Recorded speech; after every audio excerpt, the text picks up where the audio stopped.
સિદ્ધાર્થ અને રોશનીના લગ્નને એક અઠવાડિયું વીતી ગયું હતું અને રોશની જાણી જોઈને તેનાથી બચી રહી હતી. તે દબાતા પગલે રસોડામાં દાખલ થયો હતો અને તેનો અંદાજ સાચો હતો. રસોડામાં રોશની હાજર હતી, બેપરવા થઈને ખાવામાં વ્યસ્ત. લાલ રંગની સાડીમાં તેની સુંદરતા ખૂબ જ ખીલી રહી હતી. સિદ્ધાર્થની નજર તેની કમર પર ટકી ગઈ હતી. તેનું મન રોશનીને સ્પર્શવા માટે આતુર થઈ ઉઠ્યું હતું. પોતાની પાછળ કોઈની આહટ અનુભવતા જ રોશનીનું દિલ જોરથી ધબકી ઉઠ્યું. જમવાની થાળે ત્યાં જ મૂકીને તે એકદમ પાછળ કરી હતી અને સામે જ સિદ્ધાર્થને જોઈને તેનું હૃદય જાણે ધબકવાનું ભૂલી ગયું હતું. જ્યારે સિદ્ધાર્થના હોઠ પર એક તોફાની સ્મિત હતું, તે ધીરે ધીરે તેની તરફ ડગલા માંડી રહ્યો હતો અને બીજી ક્ષણે તેને કમરથી ખેંચીને પોતાની નજીક કરી લીધી હતી. ખૂબ ઇગ્નોર કરી લીધો તે મને, હવે બચીને ક્યાં જઈશ?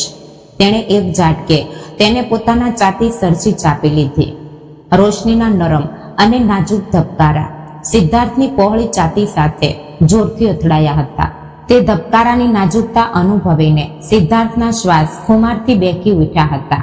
તેણે વિચાર કર્યા વગર પોતાના હોઠથી રોશનીની ગરદનને સ્પર્શ કર્યો હતો. તેના ગરમ હોઠનો સ્પર્શ પામીને રોશની પણ પોતાને રોકી શકી નહીં.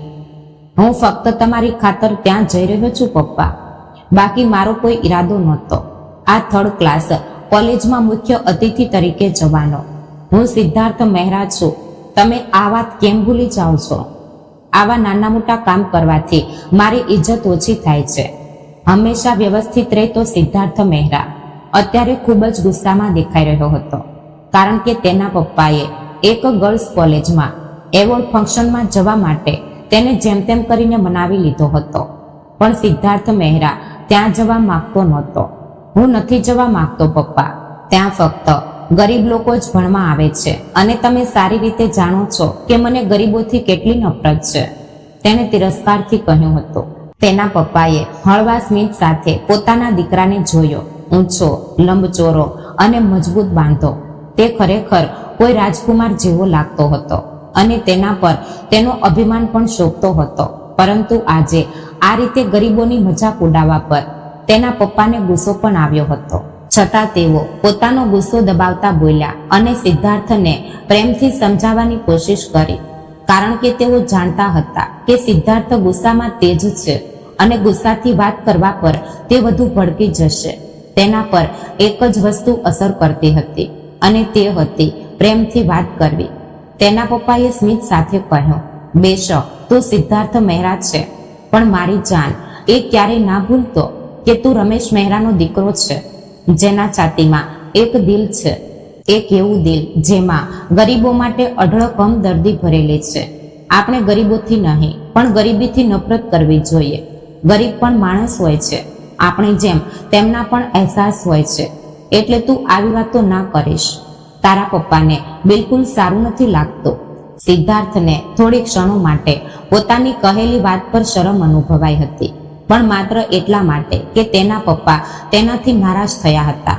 બાકી ગરીબો પ્રત્યેના તેના વિચારો હજુ પણ બદલાયા નહોતા. સોરી પપ્પા, હું કંઈક વધારે બોલી ગયો, પણ હું હજુ પણ કહું છું કે મને આવી જગ્યાએ જવાનો કોઈ શોખ નથી. ચાલો જા બેટા, આમ પણ તું આજકાલ ફ્રી છે. મારે જરૂરી મીટિંગમાં જવાનું છે, નહીતર હું પોતે જ ચાલ્યો જાત. અને મારી જાન, કોઈ પણ વાત કહેતા પહેલા વિચારી લેજે. જે આપણો વિધાતા છે ને ભગવાન, તે આપણી એક એક વાત સાંભળી રહ્યો હોય છે. ક્યાંક એવું ના થાય કે આજ થર્ડ ક્લાસ કોલેજની તને એટલી મોહબ્બત થઈ જાય કે તું તેનો દરવાજો જ ના છોડી શકે. સિદ્ધાર્થે આ સાંભળીને હળવું સ્મિત આપ્યું અને પછી પોતાના ઘમંડી અંદાજમાં બોલ્યો, આજે તમે આ કહી દીધું પપ્પા, પણ હંમેશા યાદ રાખજો, હું સિદ્ધાર્થ મહેરા છું. હું ક્યારેય કોઈનો ગુલામ નથી બનતો. લોકો મારી આગળ નમે છે, હું કોઈની આગળ નથી નમતો. તો પછી ભલા આ થર્ડ ક્લાસ ગરીબ લોકો શું મને પોતાનો ગુલામ બનાવી શકે? હરગીઝ નહીં. આ કહીને તે ઊભો થયો, પોતાનો કોટ સીધો કર્યો અને પોતાના પપ્પાને જોતા બોલ્યો, ફક્ત તમારી ખાતર હું આ કોલેજ જઈ રહ્યો છું, પણ દિલ જરાય નથી મારું. ખેર બાય. તે ત્યાં રોકાયો નહીં અને ઝડપી ડગલે બહાર નીકળી ગયો. જ્યારે તેની પાછળ ઊભેલી કિસ્મત તેના પર હસી રહી હતી, કારણ કે તેને ખબર હતી કે અત્યારે જે વાતોને કહીને ગયો છે થોડીક ક્ષણોમાં તે વાતો પર તે પસ્તાવાનો છે. તે ગાડીમાં શાંત બેઠો હતો. તેની તેજ નજર બહાર પસાર થતી ગાડીઓ પર જામી હતી. થોડીવાર પછી ગાડી ઝાટકા સાથે ઊભી રહી અને તે પૂરી ઠાઠમાઠ સાથે બહાર નીકળ્યો. તેણે પોતાના કોટના બટન લગાવ્યા જ હતા કે તરત જ પ્રિન્સિપાલ અને અન્ય સ્ટાફે તેને ઘેરીને અંદર લઈ લીધો. ખૂબ જ આદર સાથે તેને ઓડિટોરિયમ સુધી પહોંચાડવામાં આવ્યો હતો અને સન્માનપૂર્વક સોફા પર બેસાડવામાં આવ્યો. પરંતુ સિદ્ધાર્થને આ બધામાં કોઈ રસ નહોતો. ત્યાં બેઠેલી તમામ છોકરીઓની નજર તે પોતાના પર અનુભવી શકતો હતો, પણ તેને કોઈ ફરક પડ્યો નહીં. તેને ખબર હતી કે તે ખાસ પર્સનાલિટી ધરાવે છે અને ચાહકો થોડી ક્ષણોમાં તેની તરફ ખેંચાઈ આવે છે, પણ તે ક્યારેય કોઈને જવાબ આપતો નહોતો. દુનિયાની દરેક દોલત, દરેક એશો આરામ તેની પાસે હતા, પણ તેણે ક્યારેય ખોટા રસ્તે ડગ માંડ્યા નહોતા. હા, તે ખૂબ ધાર્મિક નહોતો, પણ ભગવાનનો ડર તેના દિલમાં હતો. ક્યારેય કોઈ ખોટી વસ્તુ તરફ તેનો ઝુકાવ થયો નહીં. જ્યારે કેટલીક છોકરીઓ પોતાની ઇજ્જત તેના કદમોમાં ન્યોચાવર કરવા તૈયાર રહેતી હતી, પણ તે સિદ્ધાર્થ મહેરા હતો અને તેણે ક્યારેય એવી કોઈ હરકત કરી નહોતી જેનાથી તેના ખાનદાનનું માથું નમે.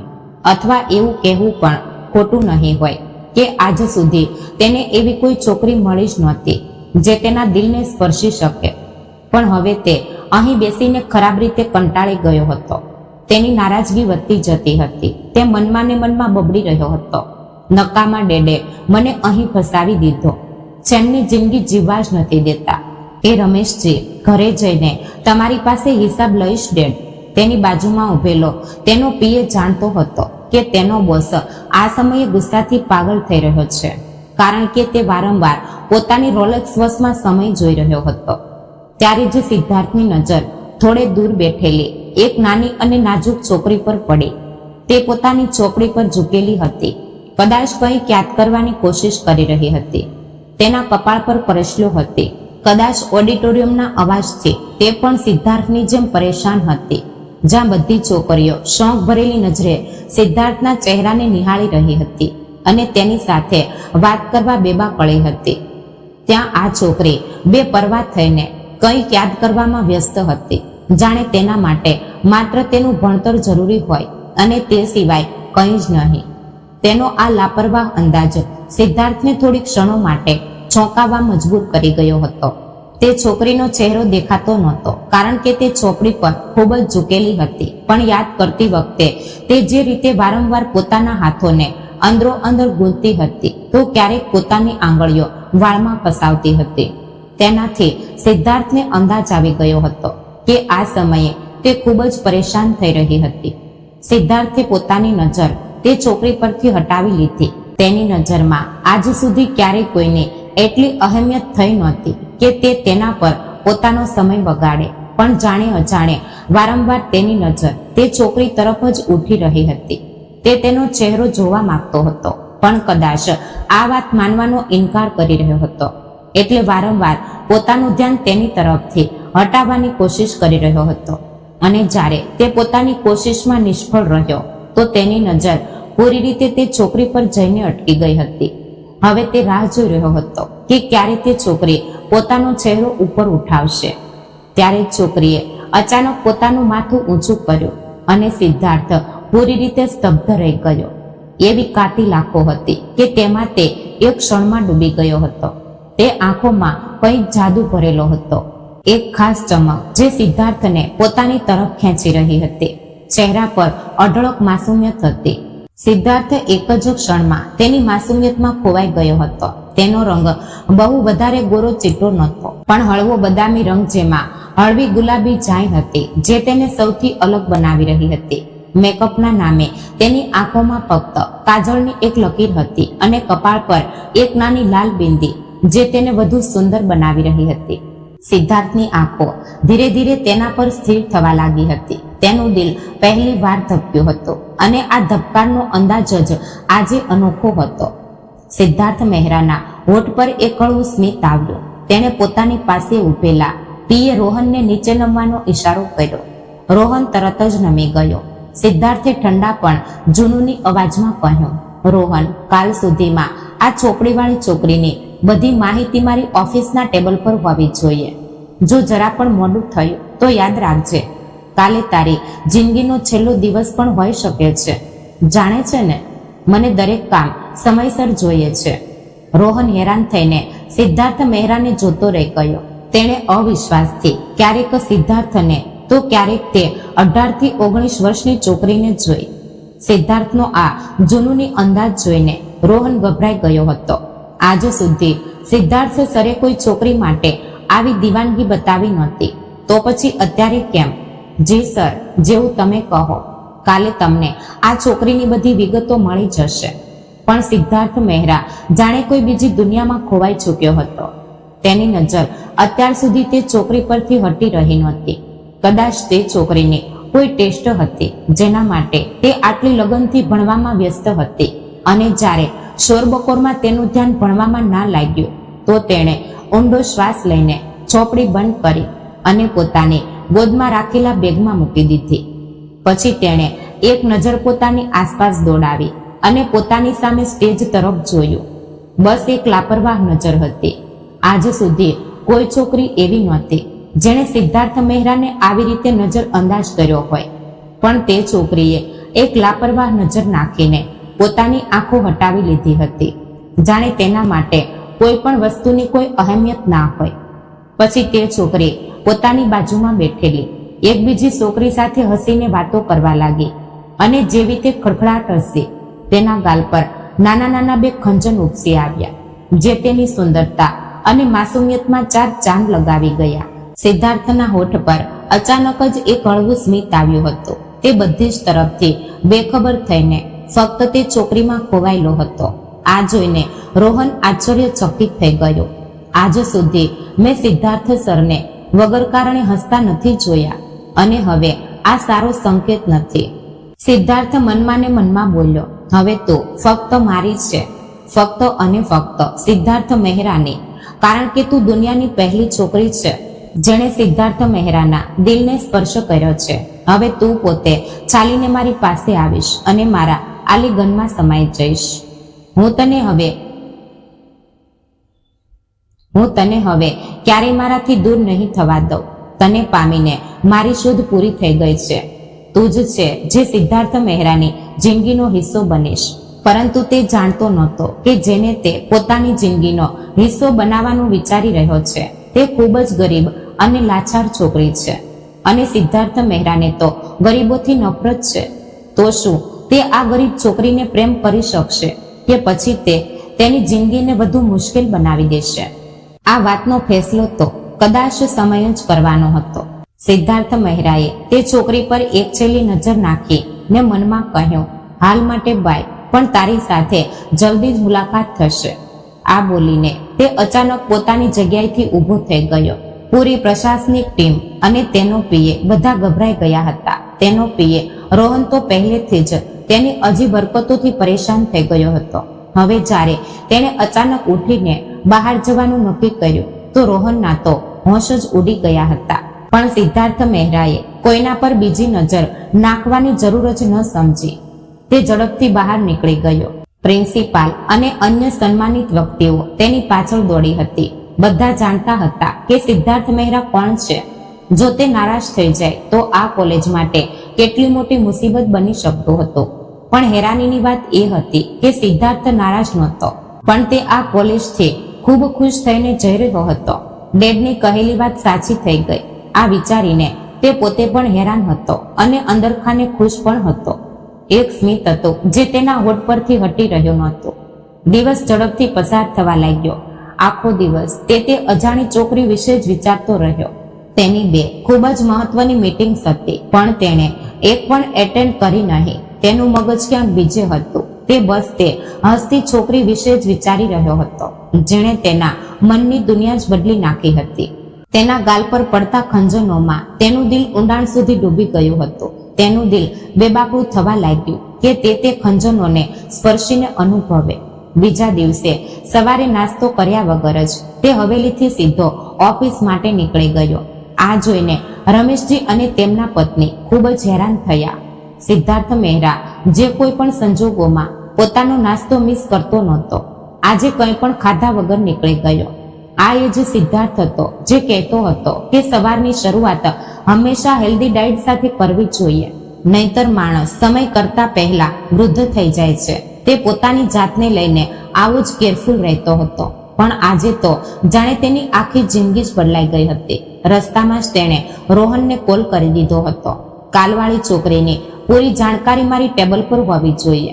જો જરા પણ મોડું થયું તો તને તેનું પરિણામ યાદ રહેશે. રોહન જે પહેલેથી જ હેરાન હતો, ગભરાતા જલ્દીથી બોલ્યો, જી સર, તમારું કામ થઈ ગયું છે. ફાઇલ તમારી ઓફિસના ટેબલ પર રાખી છે. સિદ્ધાર્થે બીજું કંઈ પણ કહ્યા વગર ફોન કાપી નાખ્યો. તેના ચહેરા પર હવે એક હળવું સ્મિત આવ્યું હતું. તેનું દિલ અજીબ આકર્ષક અનુભવી રહ્યું હતું. આખી રાત વીતી ગઈ હતી, પણ તે એક ક્ષણ માટે પણ ઊંઘી શક્યો નહોતો. તેની આંખો સામે બસ પેલું હસતું મુસ્કુરાતું ડિમ્પલવાળું સ્મિત ઘૂમી રહ્યું હતું. થોડી વાર પછી તેની ગાડી ઓફિસની સામે રોકાઈ. તે કોઈને જોયા વગર સીધો પોતાની ઓફિસ તરફ વધ્યો. રિસેપ્શન પર ઊભેલા બધા કર્મચારીઓ તેના સન્માનમાં ઊભા થઈ ગયા હતા, પણ તેણે દરેકને નજર અંદાજ કર્યા અને ઝડપથી પોતાના ફ્લોર પર આવ્યો. પછી સીધો પોતાની ઓફિસમાં ઘૂસી ગયો. ત્યાં ટેબલ પર એક ફાઇલ રાખી હતી. તેણે ઊંડો શ્વાસ લીધો. તેનું દિલ જોરથી ધબકી રહ્યું હતું. આટલી તેજ ચાલ છતાં તેના કપાળ પર પરસેવો આવી ગયો હતો. તેણે ફાઇલ ખોલી અને પહેલા જ પાના પર એ જ ચહેરો હતો જેણે તેની રાતોની ઊંઘ ઉડાડી દીધી હતી. નીચે મોટા અક્ષરોમાં લખ્યું હતું, રોશની મહેરા. સિદ્ધાર્થે હળવું સ્મિત આપ્યું. આ નામ તેને ખૂબ જ પસંદ આવ્યું હતું. તેણે હોઠમાં જ તે છોકરીનું નામ ફરીથી દોહરાવ્યું, રોશની. મારી જિંદગીની મહેકતી બહાર, રોશની. અને જાણે તેના દિલમાં ઠંડક ઉતરી ગઈ. પણ જેમ જેમ તેની આંખો ફાઇલમાં આગળ વધતી ગઈ તેમ તેમ તેનો ચહેરો કઠોર થતો ગયો. તેના કપાળ પર ઊંડી કરસલો પડી ગઈ. ચહેરો ગુસ્સા અને હીન ભાવથી ભરાઈ ગયો. વોટ? રોશની? આવું કેવી રીતે થઈ શકે? તેના મગજને ઝાટકો લાગ્યો હતો. જે છોકરીને હું પસંદ કરી ચૂક્યો છું તે કોણ છે? શું છે તેની અસલિયત? એક ગરીબ સામાન્ય ઘરની છોકરી. ઇમ્પોસિબલ. આ છોકરીની એટલી ઓકાત નથી કે આ સિદ્ધાર્થ મહેરાની નજીક આવી શકે. તેણે ખૂબ જ નફરતથી વિચાર્યું હતું. એક ક્ષણ માટે તો તેનું મગજ શૂન્ય થઈ ગયું હતું. પણ પોતાના દિલનું શું કરે, જેમાં રોશની પૂરા શાન સાથે વિરાજમાન થઈ ચૂકી હતી. તે લાખો કોશિશ કરી રહ્યો હતો રોશનીને ભૂલવાની. તેણે તે ફાઇલ ઉઠાવીને દૂર ડસ્ટબિનમાં ફેંકી દીધી હતી, પણ રોશનીના વિચારોથી પીછો છોડાવી શકતો નહોતો. પછી તેણે પોતાને સંભાળતા ગંભીર અવાજમાં કહ્યું, નહીં, હરગીઝ નહીં. હું કોઈ ગરીબ ઘરની છોકરી સાથે લગ્ન નહીં કરું. પણ તેને છોડી પણ શકતો નહોતો. તેની આંખોમાં લોહી ઉતરી આવ્યું હતું. હા, તે મારી પસંદ છે અને હંમેશા મારી જ રહેશે, પણ મારી પત્ની બનીને નહીં, પણ મારા દિલનો સુકૂન બનીને. તેનો લહેજો ઠંડો ઝેર જેવો હતો. હું સમજતો હતો કે તે કોઈ ઊંચા ખાનદાનની હશે. તેની ચાલ ઢાલ, તેનું સ્મિત, બધું એ જ ઇશારો કરી રહ્યા હતા કે તે કોઈ રોયલ બ્લડ લાઇનથી હશે. એક પળ માટે તેને એવું લાગ્યું કે રોશની કોઈ ઊંચા ખાનદાનની છે, પણ હકીકત જાણીને તેનું મગજ જાણે ફાટવાનું હતું. ગુસ્સામાં તેણે પોતાની આખી ટેબલ ઉઠલાવી દીધી હતી. મારું દિલ અને દિમાગ ક્યારેય આ વાતની પરવાનગી નહીં આપે. આપણા ખાનદાનનો એક મોભો છે, એક સ્ટાન્ડર્ડ છે. તે પોતાને સમજાવવાની હર મુમકિન કોશિશ કરી રહ્યો હતો, પણ એક અજીબ દર્દ તેના દિલમાં ઘર કરી ચૂક્યું હતું. થોડી વાર પછી તે શાંત થઈ ગયો હતો. તેણે તરત જ પોતાના પીએને આદેશ આપ્યો કે તે મીટિંગ્સ ગોઠવે. તે પોતાનું મગજ પૂરી રીતે ભટકાવવા માંગતો હતો. હવે તેની નજરમાં રોશનીની કોઈ ઓકાત રહી નહોતી. તેને પોતાની જ પસંદથી હવે નફરત થવા લાગી હતી. તે એવો જ હતો. તેના માટે પ્રેમ, જજ્બાત કોઈ માયને રાખતા નહોતા. તે દરેક વસ્તુને બેમોલ કરી દેતો હતો.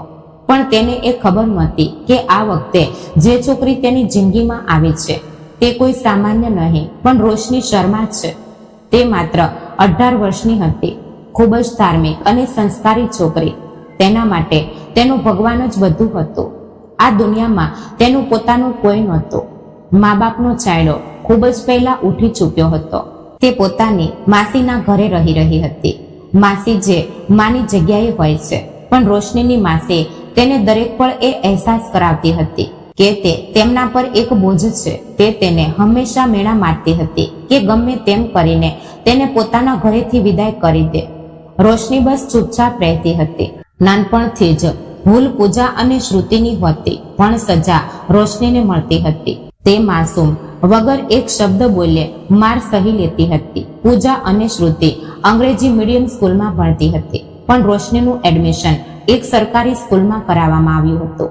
તેની માસીએ એકવાર પણ એ ના વિચાર્યું કે તેને પણ કોઈ સારી સ્કૂલમાં એડમિશન અપાવવામાં આવે.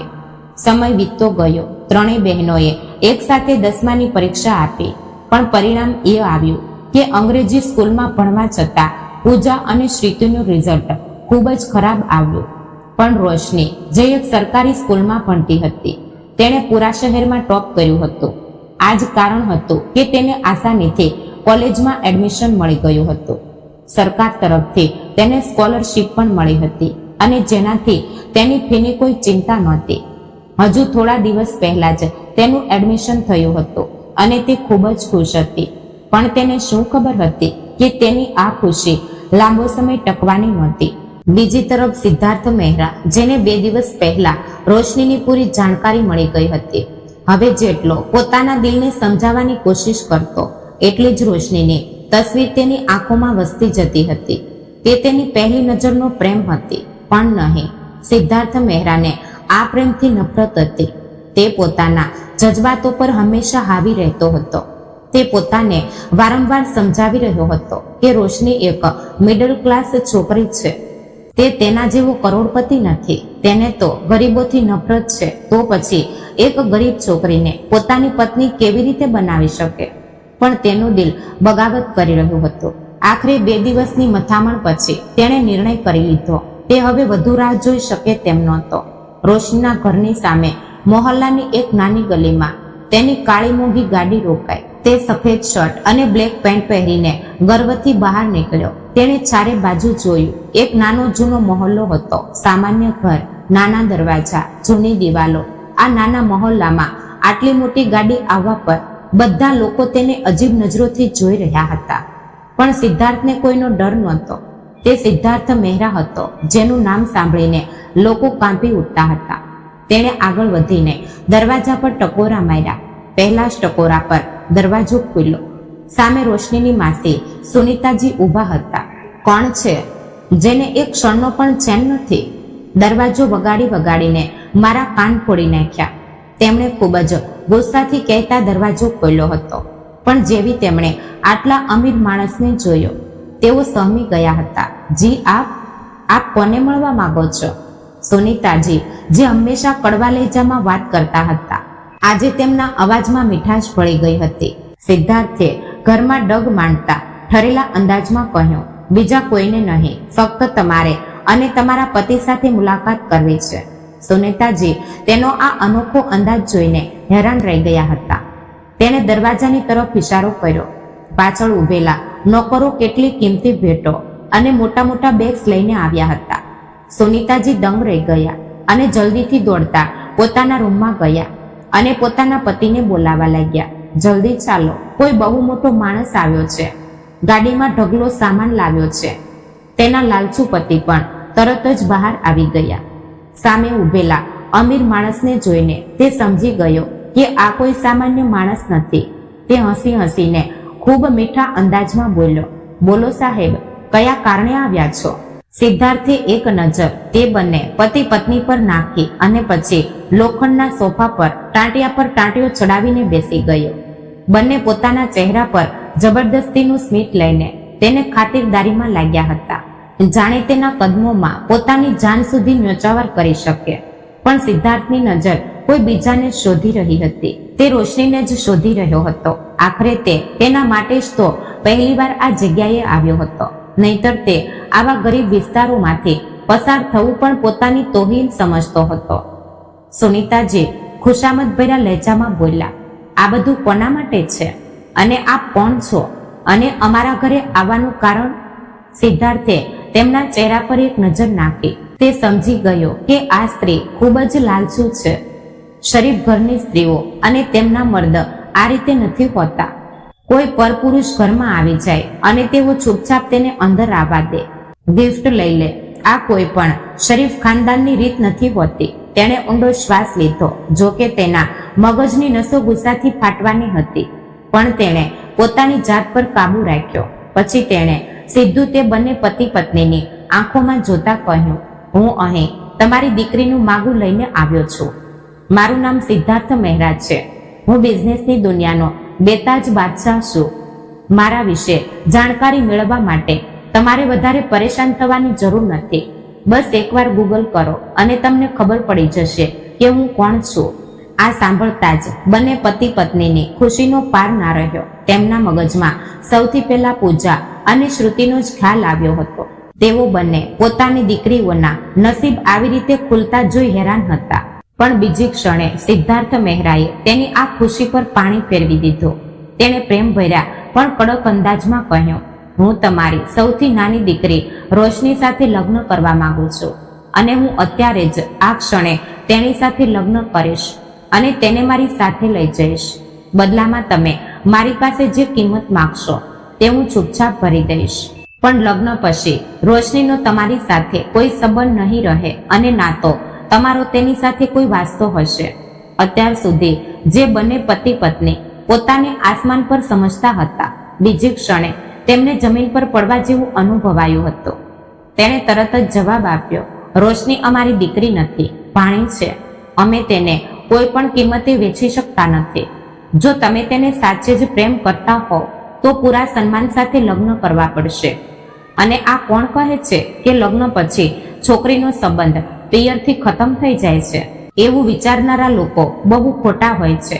હું મારી રોશનીના લગ્ન એવા કોઈ ઘરમાં ના કરી શકું જ્યાં તેને તેના પિયરથી અલગ કરી દેવામાં આવે. સિદ્ધાર્થ સમજી ચૂક્યો હતો કે તેમનો ઇનકાર કયા કારણે છે, પણ તે કોઈ બિન અનુભવી નહોતો. તેણે પોતાના પિયર તરફ જોયું અને ઈશારો કર્યો કે બ્રીફકેસ લાવવામાં આવે.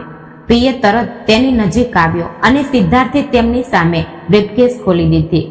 બંને પતિ પત્નીની આંખો એકદમ પોળી થઈ ગઈ હતી.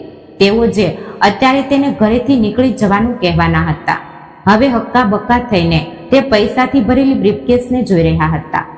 સિદ્ધાર્થે તેમની આંખોમાં જોતા કહ્યું, આ બ્રીફકેસમાં પૂરા 50 લાખ રૂપિયા છે. હું આનાથી વધારે પણ આપી શકું છું, પણ અત્યારે મારી પાસે આટલા જ છે. શું હવે પણ તમે ઇનકાર કરવા માંગશો? સુનીતાનો પતિ તરત જ બ્રીફકેસ પકડી ચૂક્યો હતો. તે ખુશ થઈને બોલ્યો, પાણી તો છે, પણ અમે તેને પોતાની દીકરીની જેમ પાળે છે. એમ પણ એ જ ઈચ્છીએ છીએ કે તેના લગ્ન એક સારા ઘરમાં થઈ જાય. અમારી બસ એ જ તમન્ના છે કે તે ખુશ રહે. કેમ સુનીતા, મેં સાચું કહ્યું ને?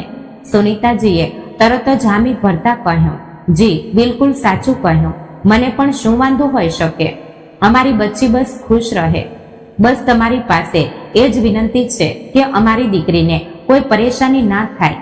જો તમે અત્યારે જ લગ્ન કરવા માંગતા હો તો હું તરત જ બધી તૈયારી કરાવી દઉં છું. સિદ્ધાર્થ મહેરા તે બંને પતિ પત્નીને અફસોસ સાથે જોતો રહી ગયો.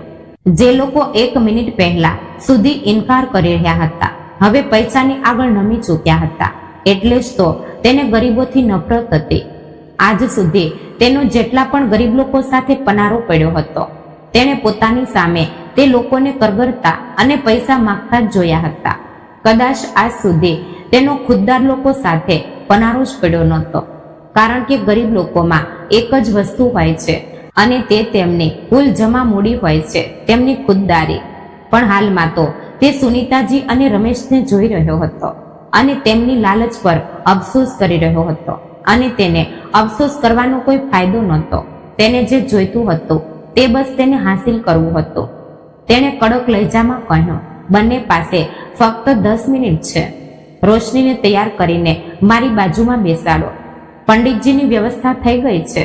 અત્યારે જ આ ક્ષણે લગ્ન થશે અને તે પછી વિદાય પણ થશે, અને હું રોશનીને મારા ઘરે લઈ જઈશ. તે પછી ના રોશનીનો તમારી સાથે કોઈ વાસ્તો રહેશે અને ના તમારો રોશની સાથે કોઈ સંબંધ રહેશે. લાલચુ લોકોની વચ્ચે રોશનીને છોડાવવાનું તેનું મન જ નહોતું થતું. સુનીતાએ તરત બ્રીફકેસ ઉઠાવી અને બોલી, જી સાહેબ, બસ 10 મિનિટમાં આવું છું. સિદ્ધાર્થ મહેરા શાંત થઈ ગયો, પણ તેણે પોતાના પીએને તરત લગ્નની તૈયારી કરવાનો હુકમ આપ્યો. સુનીતા બ્રીફકેસ લઈને પોતાના રૂમમાં ગઈ અને પછી પોતાની દીકરીઓના રૂમમાં પહોંચી. પૂજા અને શ્રુતિ આરામથી બેડ પર સૂતી હતી, જ્યારે રોશની પાતળી ચાદર લઈને જમીન પર સૂતી હતી. ગાઢ નિંદ્રામાં તેને અંદાજ પણ નહોતો કે તેની જિંદગી હવે પૂરી રીતે બદલાવાની હતી.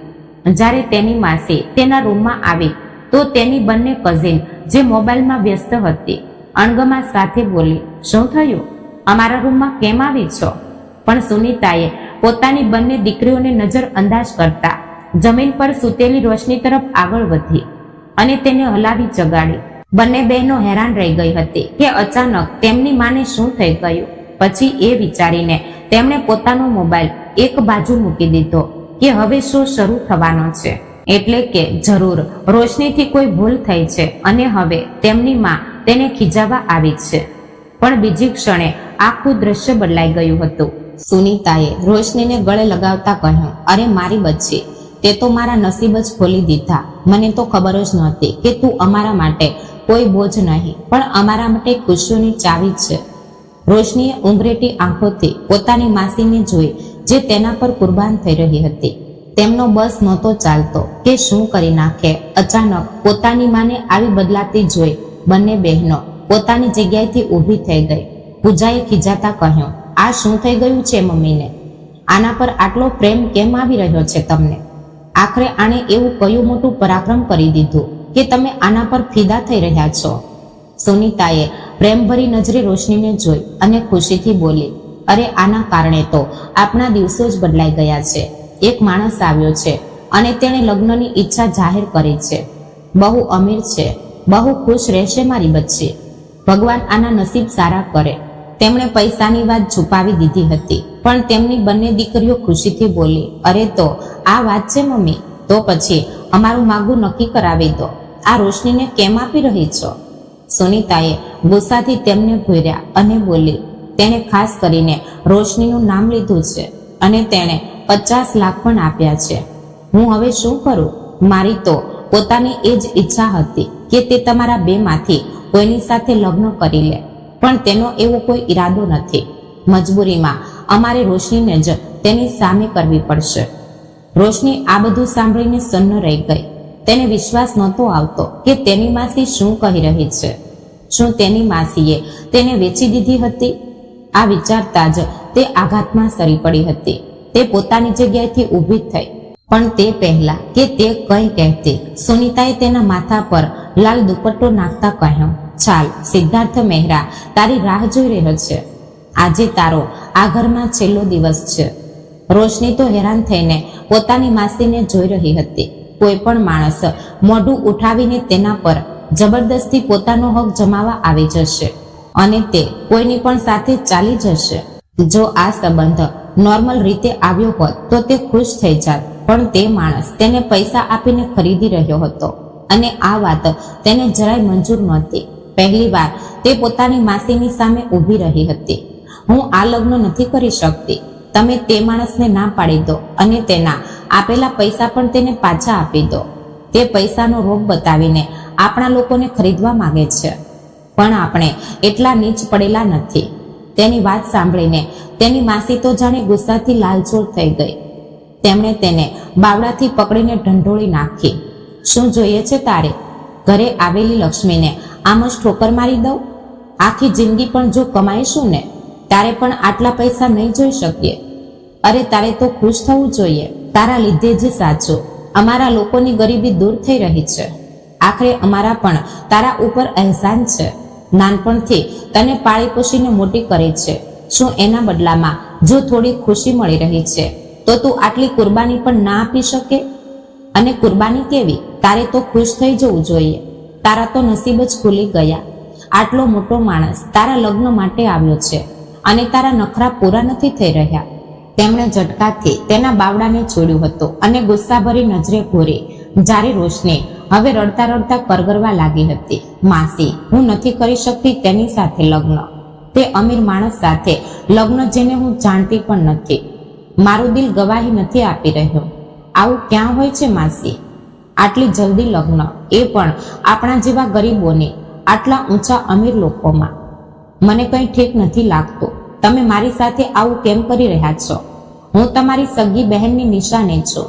ભગવાન માટે મારી સાથે આ જુલમ ના કરો. હું તમારી દરેક વાત માનીશ, કોઈ ભૂલ નહીં કરું, પણ મને આ રીતે કોઈ અજાણ્યાના હવાલે ન કરો.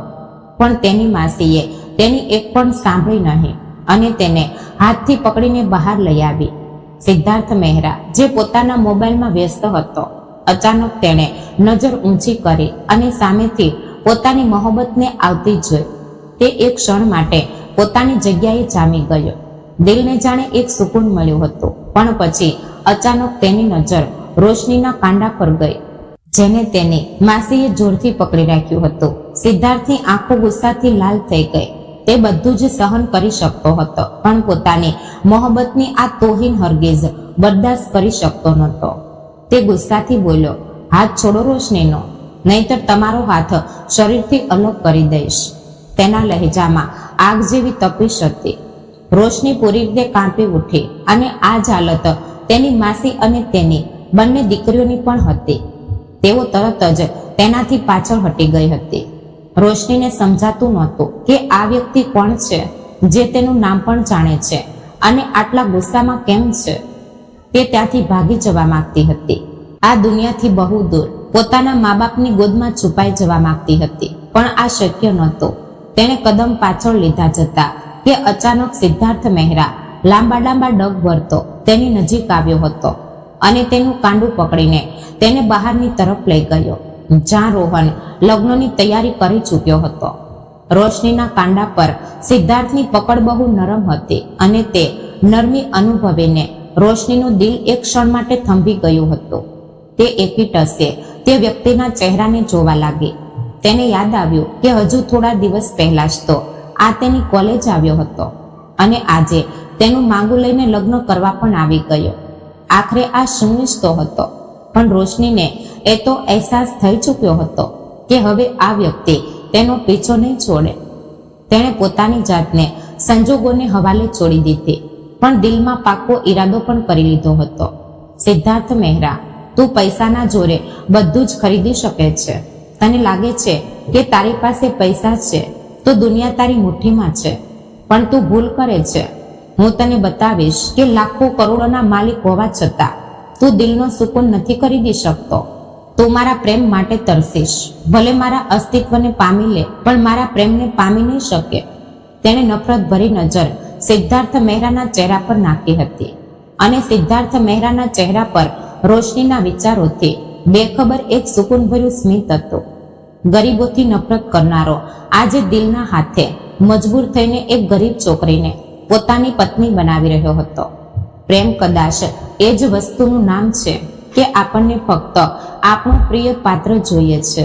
પ્રિય પાત્ર સાથે જોડાયેલી દરેક વાત નિર્થક બની જાય છે. સિદ્ધાર્થ માટે પણ ફક્ત રોશની જરૂરી હતી, જાણે તે તેના શ્વાસમાં ભળી જવા માંગતી હતી અને આજે તે બધું જ ભૂલી બેઠો હતો. લગ્ન પછી સિદ્ધાર્થ મહેરા એક ક્ષણ માટે પણ તે મહોલ્લામાં રોકાયો નહોતો. પડોશીઓ પણ હેરાનીથી તે મોટી ગાડીને અને વર્દીમાં બંદૂક લઈને ઉભેલા ગાર્ડ્સને જોઈ રહ્યા હતા. અને પછી જ્યારે તેણે તે શાનદાર વ્યક્તિને રોશનીનો હાથ પકડેલો જોયો તો બધું જ સમજી ગયા હતા. આ માણસ તેને પોતાની સાથે લઈ જઈ રહ્યો હતો, પોતાની ઇજ્જત બનાવીને. ગાડી પોતાની મંજિલ તરફ વધી રહી હતી અને દરેક થોડી વારમાં રોશનીના હળવા ડુસકા પૂરા માહોલને ભારે કરી રહ્યા હતા. આ ડુસકા સિદ્ધાર્થ મહેરા માટે બેચેનીનું કારણ બની રહ્યા હતા.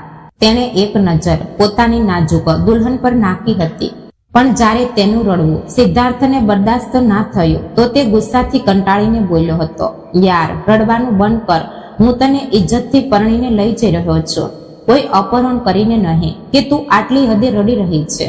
કાશ તમે મારું અપહરણ કરીને જ લઈ ગયા હોત. ઓછામાં ઓછું મારા દિલમાં એ વસવસો તો ના હોત કે તમે મને ખરીદીને લઈ જઈ રહ્યા છો. સિદ્ધાર્થે ગુસ્સાથી તેની ઘૂરીને જોઈ હતી.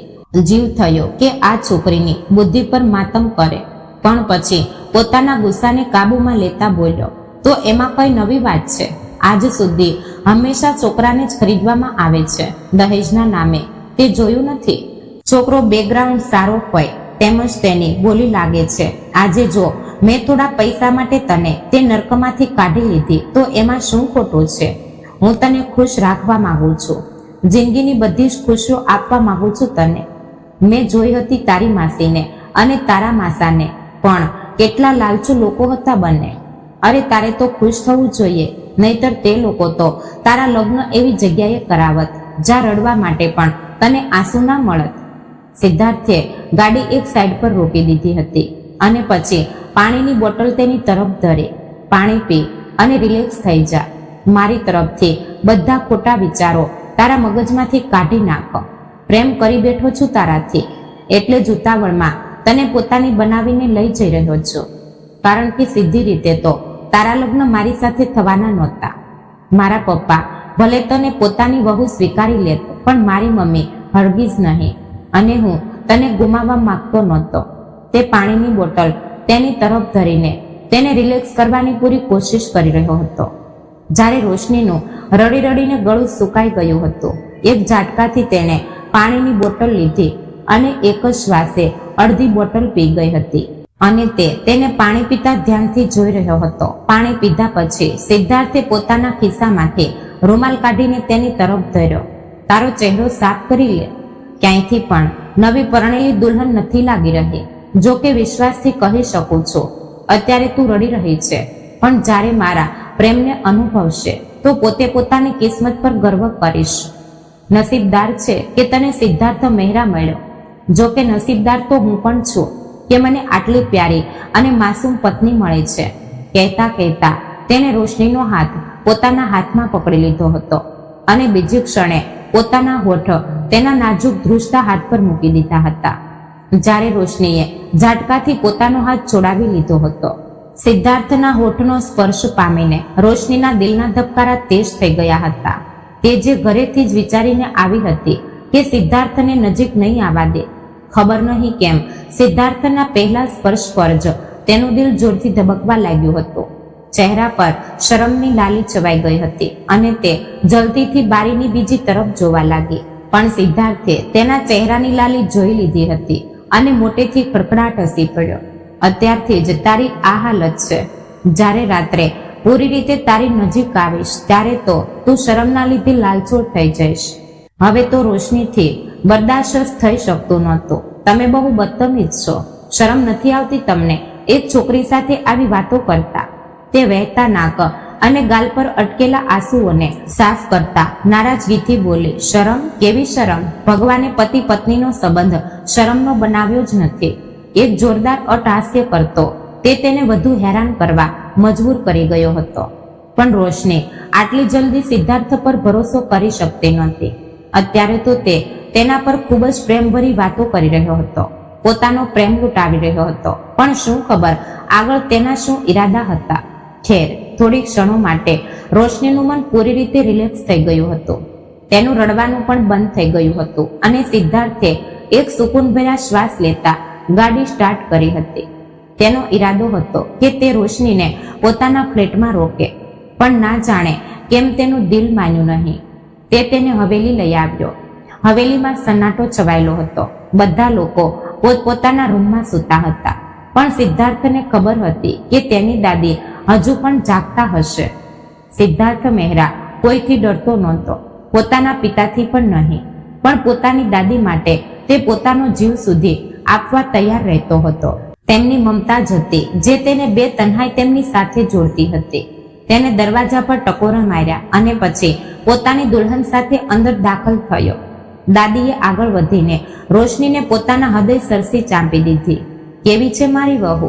આ સાંભળીને સિદ્ધાર્થની આંખો પહોળી થઈ ગઈ હતી. તેમને કેવી રીતે ખબર પડી કે તે લગ્ન કરી ચૂક્યો છે? દાદીએ સિદ્ધાર્થને પાસે હટાવીને રોશનીને પોતાની નજીક બેસાડી દીધી. પછી બહુ નરમાશથી તેના માથા પર હાથ રાખતા બોલી, અમને ખબર છે અમારા પુત્રએ તને બહુ હેરાન કરી હશે, જેના માટે અમે દિલથી માફી માંગીએ છીએ. જોકે ગુડિયા, તારું નામ શું છે? તેનો અવાજ બે ઇંતહા પ્રેમથી ભરેલો હતો અને તેમના શબ્દોમાં મમતાની મીઠાશ હતી. રોશની આ બધું સાંભળીને પોકે પોકે રડી પડી. તેના આંસુમાં કેટલી ફરિયાદો હતી, કેટલું દર્દ હતું. તે રડતા રડતા બોલી, દાદી અમ્મા, તમારા પુત્રએ મારી સાથે જબરદસ્તી લગ્ન કર્યા છે. હું લગ્ન માટે બિલકુલ રાજી નહોતી. આ સારો માણસ નથી. એમણે મારા પર ગુસ્સો પણ કર્યો. હવે હું એમની સાથે નહીં રહું. મારે તમારી સાથે જ રહેવું છે. દાદી, જે તે માસૂમ અને સીધી સાદી છોકરીને સમજી ચૂક્યા હતા, તેની તેજ અને નિખાલસ વાતો સાંભળીને સિદ્ધાર્થ મહેરાની આંખો મોટી થઈ ગઈ હતી. રોશની આગળ કહી રહી હતી, હું આ લગ્નને નથી માનતી. એમણે મારી સાથે જબરદસ્તી કરે છે.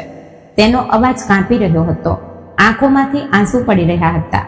જ્યારે દાદીએ હેરાન નજરે પોતાના પુત્ર સિદ્ધાર્થને જોયો, જેની પત્નીએ તેના બધા જ રહસ્યો ખોલી દીધા હતા. દાદીએ સિદ્ધાર્થનો કાન પકડ્યો. કેમ કર્યું તે આ બચ્ચી સાથે આવું? સિદ્ધાર્થ દર્દથી કરાહી ઉઠ્યો. દાદી, કાન તો છોડો. તમારી વહુ બહુ જ શેતાન છે. આ છોકરી તો બહુ ચાલાક નીકળે. હું તો આને માસૂમ સમજી રહ્યો હતો, પણ આની અસલિયત સામે આવી ગઈ છે. રોશનીને ઝાટકો લાગ્યો. તે દાદીની પાછળથી પોતાની નાની નાક ચઢાવીને બોલી, હું કોઈ શેતાન નથી અને ના તો ચાલાક. હું બહુ માસૂમ અને સીધી સાદી છોકરી છું. કેમ દાદી, હું સાચું કહી રહી છું ને? દાદીએ દિલ ખોલીને હસતા પોતાના પુત્રને આંખો બતાવી. ખબરદાર, જો તે મારી વહુ વિશે એક શબ્દ પણ બોલ્યો તો હવે જા અહીંથી. જ્યાં સુધી આ પોતાના દિલથી રાજી નહીં થાય, હું તને આની નજીક નહીં આવવા દઉં. દાદીને આ માસૂમ અને નટખટ વહુ બહુ પસંદ આવી હતી. દાદીની વાત સાંભળીને રોશની ખુશીથી ઉછળી પડી હતી. હા દાદી, બિલકુલ એવું જ કરો. હું એમની સાથે નથી જવા માંગતી. ખબર નહીં પોતાને શું સમજે છે. તમને ખબર છે દાદી, એમણે મારી માસીને પૈસા. પણ રોશની પોતાની વાત પૂરી કરે તે પહેલા જ સિદ્ધાર્થે ઝાટકાથી દાદીના હાથમાંથી પોતાનો કાન છોડાવ્યો અને ઝડપથી રોશની પાસે આવીને પોતાની હથેળી તેના હોઠ પર મૂકી દીધી. ગુસ્સાથી ઉકળતા તે બોલ્યો, બિલકુલ ખામોશ. જો હવે તારો અવાજ મારા કાન સાથે ટકરાયો તો હું તારું ગળું દબાવી દઈશ. હદથી વધારે બેવકૂફ છે તો. બકવાસ કરવાની બિલકુલ જરૂર નથી. આ અમારો મામલો છે. તેને દાદી સુધી ના પહોંચાડ, નહીતર મારાથી ખરાબ કોઈ નહીં હોય. દાંત પીસતા તેણે આંખોમાં જાણે તેને કંઈક સમજાવવાની કોશિશ કરી હતી અને રોશની થોડીક ક્ષણો માટે સહમી ગઈ હતી. તેનું આ ગુસ્સાવાળું રૂપ જોઈને તે ડરી ગઈ હતી. સિદ્ધાર્થ કંઈ પણ સહન કરી શકતો હતો, પણ પોતાની દાદીનો ગુસ્સો નહીં. જો રોશનીએ અત્યારે ગુસ્સામાં આવીને પૈસાવાળી વાત દાદીને બતાવી દીધી હોત તો દાદીનો ગુસ્સો 7મા આસમાને પહોંચી જાત. દાદીએ તરત તેને પાછળ કર્યો અને પ્રેમથી બોલી, સારું, અત્યારે તું તારા રૂમમાં જા. હું આને સમજાવી દઈશ કે આને શું કહેવું છે અને શું નહીં. ગુસ્સો સેહત માટે સારો નથી હોતો બેટા. ક્યારેક ગુસ્સો માણસના સંબંધોને ખોખલો કરી નાખે છે. રોશનીની આંખોમાં આંસુ ભરાઈ આવ્યા. દાદીની સામે તો તે શેરણી બની ગઈ હતી, પણ ભૂલી ગઈ હતી કે સિદ્ધાર્થ મહેરા સૌથી મોટો શેર હતો. તે બીજી ક્ષણે પોતાની તેજ ગર્જનાથી તેને દબાવી શકતો હતો. સિદ્ધાર્થ ચૂપચાપ રૂમની બહાર ચાલ્યો ગયો. જ્યારે દાદીએ રોશનીને પોતાની સાથે લગાવી અને પછી તેને બેડ સુધી લઈને આવ્યા હતા. દાદી તેને અઢળક વાતો પૂછવા લાગી. જેમ જેમ રોશની તેમને બધું બતાવતી ગઈ, દાદીના કપાળ પર કરચલો પડતી ગઈ. પણ ધીરે ધીરે દાદીનો ગુસ્સો જાતે શાંત થવા લાગ્યો, કારણ કે તે સમજી ગયા હતા કે તેમનો પુત્ર ક્યાંક ને ક્યાંક પ્રેમની તે કેડી પર ચાલવા તૈયાર થઈ રહ્યો છે. અને તે પણ એક એવી છોકરીથી પ્રેમ કરી બેઠો હતો જે તેના સ્ટાન્ડર્ડની નહોતી, પણ એક મિડલ ક્લાસ છોકરી હતી. આનો સાપો મતલબ હતો કે તે દિલથી રોશનીને પસંદ કરતો હતો. દાદીના હોઠ પર એક કડવું સ્મિત આવ્યું હતું. તેમણે રોશનીને પોતાની સાથે સુવડાવી દીધી. રાત ધીરે ધીરે વીતતી ગઈ, જાણે મીણબત્તીનું ઓગળતું મેણ. સિદ્ધાર્થની મમ્મી અને ડેડી આ સમયે દેશની બહાર હતા અને તેમને હજુ સુધી લગ્નના કોઈ સમાચાર નહોતા. રોશનીને હવેલી આવ્યાને 2 દિવસ વીતી ગયા હતા, પણ સિદ્ધાર્થ સાથે તેની કોઈ મુલાકાત થઈ નહોતી. તે તેને દાદીના હવાલે કરીને ક્યાંક ગુમ થઈ ગયો હતો. કોઈને પણ ખબર નહોતી કે તે ક્યાં ચાલ્યો ગયો.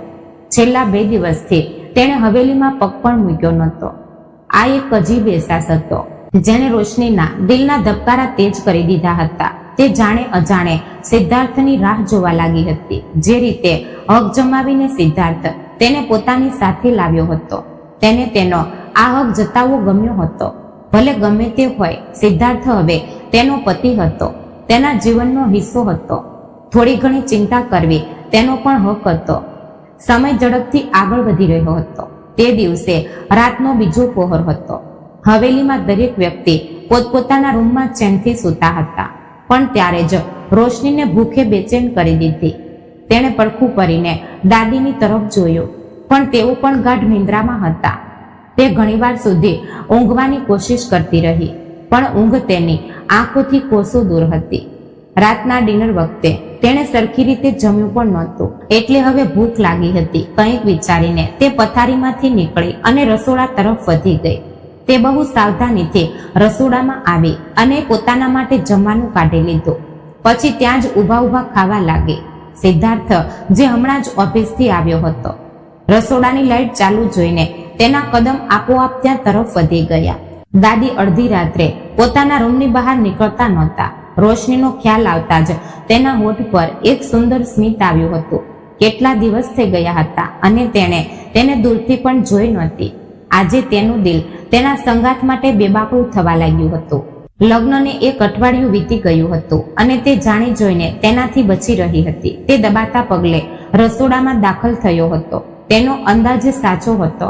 રસોડામાં રોશની હાજર હતી, બધી તરફથી બેપરવા થઈને ખાવામાં વ્યસ્ત.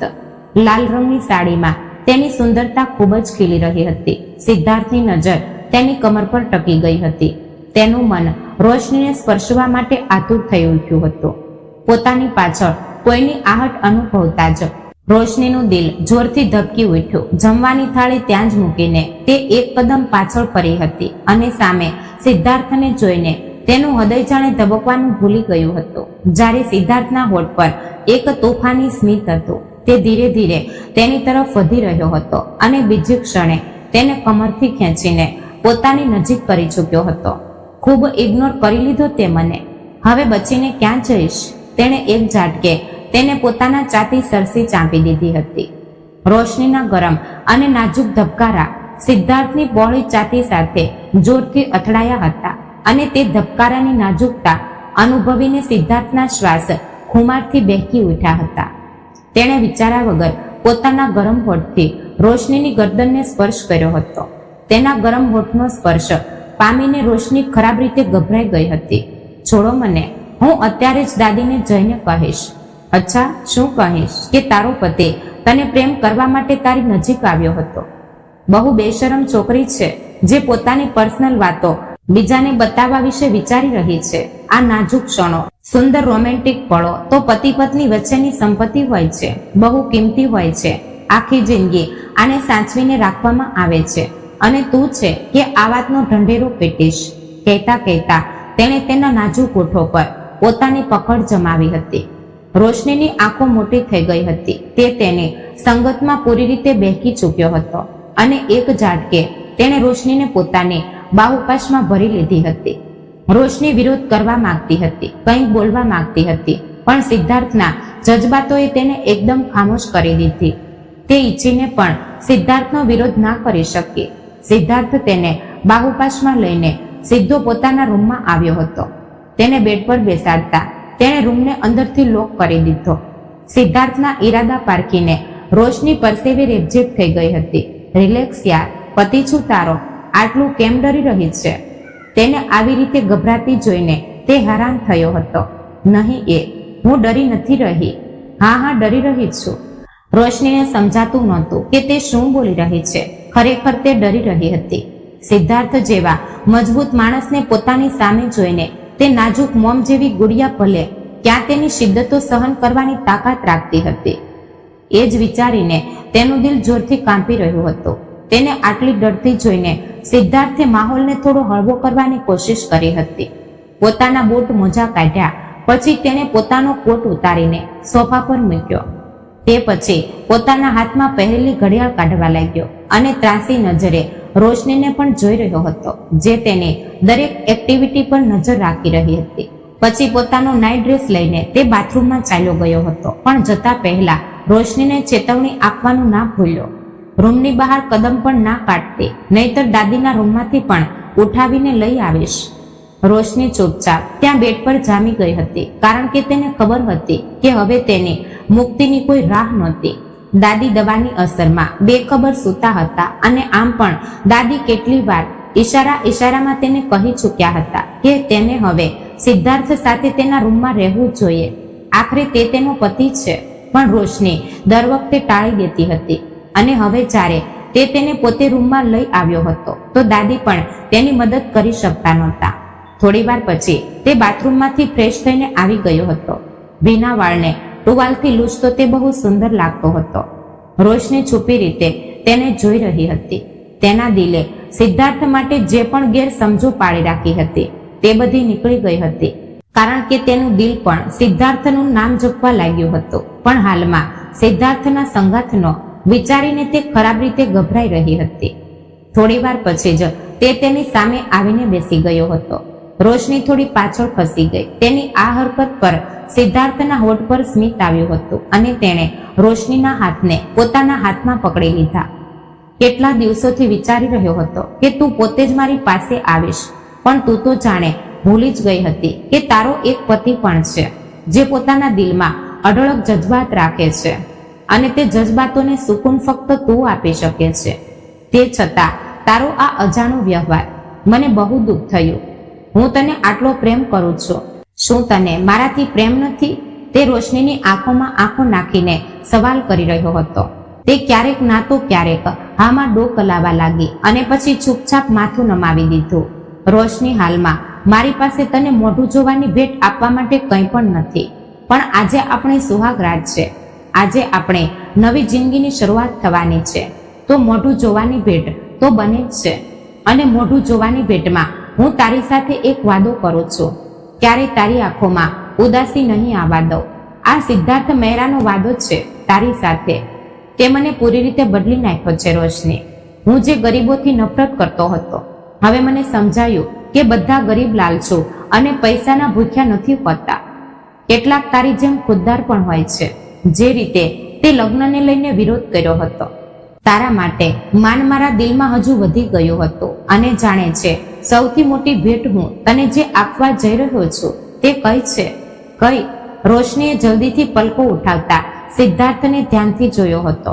હું તારા નામથી એક એનજીઓ ખોલવા માંગુ છું, જેમાં ગરીબ બેસહારા સ્ત્રીઓ કામ કરશે અને પોતાના હુનરને અજમાવશે અને પોતાની મહેનતથી પૈસા કમાશે.